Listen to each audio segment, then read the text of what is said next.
Hi everyone, my name's Juliet and today I'm going to talk about noise floor in audiobook production.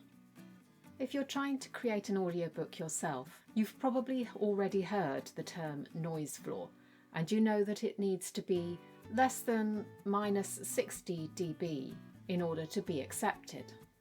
One way to check compliance is to use the ACX Check in Audacity, which does all the complex calculations for you.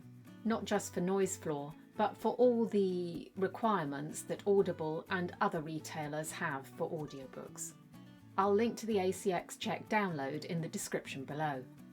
Now, if you're like me, you might think that -60 dB noise floor means that all the sections of room tone in your audiobook need to be below this level.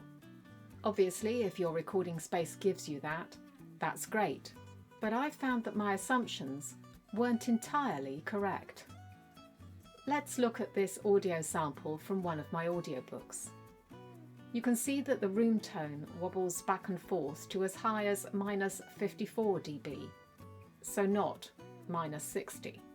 Now let's do an ACX check on the file. All you have to do is highlight the audio and select ACX check from the Analyze menu. As you can see, this audio fulfills the requirements for noise floor. How can this be? Well, you'd have to ask someone far more technical than me on this subject. So I've linked to an Audacity page down below where they discuss noise floor. But if you can get your room tone to the levels here, then your audiobook might be okay.